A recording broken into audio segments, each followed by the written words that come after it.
then I have a few things to wrap up. First, I have, on behalf of the jail, I have a service agreement to enter into between the County of Lehigh, Department of Corrections, and the County of Lebanon. And this is a contract to house youth if the situation presents itself. So the title requires that a youthful inmate shall not be placed in a housing unit in which the youthful inmate will have sight, sound, or physical contact with any adult inmate through the use of a shared day room or other common space, shower area, or sleeping quarters. In order to avoid that, if it's, I should say this another way, if that is unavoidable at our current facility by some circumstance, we need to have a place to house them. And Lehigh, the warden has spoken with her counterpart in Lehigh County. They're willing to enter into that so that we could potentially move someone there. To my knowledge, we haven't had this need, and we don't at the moment, but we could. And she wants to be in a position of being able to take care of that rather than scrambling. So this is a contract or a service agreement between us and Lehigh County to do that. Thank you. Jamie, can you explain something to me? On number 7, the Roman numeral number 7A, on page 7, it is. Oh wait, it's Roman numeral 12, I apologize, on page 7. It talks about taxes. What taxes are involved between Lehigh and Lebanon County? I didn't understand how that... 7A? 7A talks 12. about... Page 7, Roman numeral 12. Oh. 12. That first A talks about taxes. Must be some language that they just put, that Lehigh puts in to be, for all their agreements, that we're not delinquent on any taxes owed to Lehigh. Maybe that's what Do they we put owe in. taxes to Lehigh? No, we don't owe taxes to anybody. Okay, it just didn't make sense why it was in there to me. I would guess that they insert that into any agreement so that they're not doing business with someone who owes taxes, similar to what we did for the CARES grants. So if someone was delinquent, we weren't allocating the grant to them. Oh, I get that, but I just didn't know. I don't think, I think it just doesn't apply because we Okay, all right, just extra. All right, I guess it's Mike's turn. Motion approved. Second. It's been moved and seconded that we enter into this agreement between the county jail and Lehigh County. It's counties between each other. Any questions? Yes? So I was looking at the contract. So it's $150 a day, and Lebanon County has to provide the transportation to and from if the offender needs to Yep, be so seen in there's court. still our responsibility outside, you know, if there's anything that's needed outside of Lehigh, but to contain and house the person. But, so are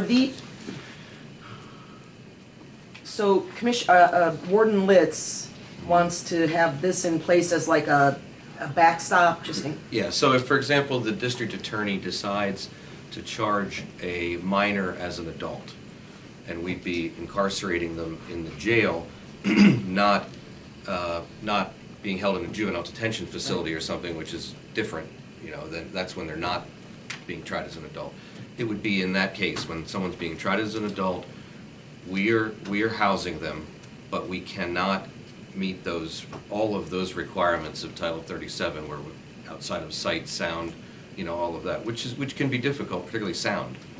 You know, to be completely isolated far enough away from the population that you can't see, hear, or you know, an adult can be a challenge. So that would be the circumstances if we have a juvenile being tried as an adult. okay. Yeah. We do something similar in MHIDEI whereby we have beds reserved at Warnersville, so if and when we need them, they're available.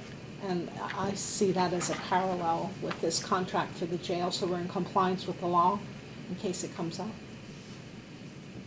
It wouldn't seem, I mean, with the jail population being so low right now, it wouldn't seem like it would be hard to segregate them. I agree. Not right now, because they've consolidated. They actually have some wings that are, you know, vacant in order to, because of staffing, we consolidated. So yeah, it would seem it would seem feasible today to be able to put somebody, you know, at the end of an empty wing and just maintain housing there, but. But you're not but allowed we've- to isolate them But either. we've, at one time, you know, we've been upwards of close to 500 or Right. 505, and in that case, it would be very difficult, I think. So, Yeah, I think it's just to have a policy in place. Yeah, It's good to brush these up and make sure they're there when you need them. gotcha. Okay, any further questions? Not all in favor, please indicate by saying aye. Aye. Aye, opposed, same sign, so moved. Okay, I have requests for exemption from real estate taxes for qualifying disabled veterans, and they are Richard Ray Jr. of Light Street, Lebanon, Roy Crow Jr. of Monarch Circle, Myerstown, Jeffrey Wolgemuth of Parliament Drive, Anvil, and Jacqueline Gibler of North Grant Street, Palmyra. I'll make a motion to approve the 100% disabled veterans for real estate tax exemption. Second it. It's been moved and seconded that we approve those tax exemptions for property taxes. Any questions? Hearing none, all in favor, please indicate by saying aye. Aye. Aye, opposed, same sign, so moved. Okay, I have a number of applications for county liquid fuels aid from municipalities for a fixed allocation of funds toward projects that they're conducting in their municipality. The first being for Myerstown Borough, is requesting $3,062 for general road maintenance in 2022, of a projected cost of $3,062. North Lebanon Township would like to use their allocation of $11,429 toward the purchase of road salt, presumably for the 22-23 winter season, at a total cost of $34,230. South Lebanon Township would also like to use theirs for purchase of road salt. Their allocation would be $9,463, and the total cost of the project $14,700. Jonestown Borough would like to use theirs for general road maintenance for $1,905, project being the same. And Richland Borough also for general road maintenance, $1,519, project being the same cost. Motion. Motion to approve. And I'll second the motion. We have a motion and a second to approve the liquid fuels distribution to those named municipalities or townships. Any questions regarding the motion? Hearing none, all in favor, please indicate by saying aye. Aye. Aye. Opposed, same sign, so moved. I have a appointment for the Lebanon County Commission for Women. This would be to appoint Becky Woodhouse to a vacant term that would go through March of 2025, at which time she would be eligible then for a second term. There was a letter of interest that was attached to the, attached in your packet, and this is a recommendation that's come from Maribel Torres, who's the nominating committee chair. Make a motion to approve the nomination of Becky Woodhouse to the Commission for Women. Second. It's been moved and seconded that we make that assignment. And on behalf of the Women's Commission. Any questions regarding the motion? Hearing none, all in favor, please indicate by saying aye. Aye. Aye. Opposed, same sign, so moved. And lastly, I have a proclamation which has been requested by the Pennsylvania Underground Utility Organization for Pennsylvania 811 Safe Digging Month for April of 2022 to be recognized in Lebanon County. Motion approved. And I'll second the motion. Okay, we have a motion and a second to approve proclamation acknowledging Safe Digging Month.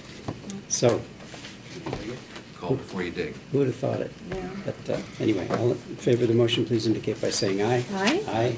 Opposed, same sign, so moved.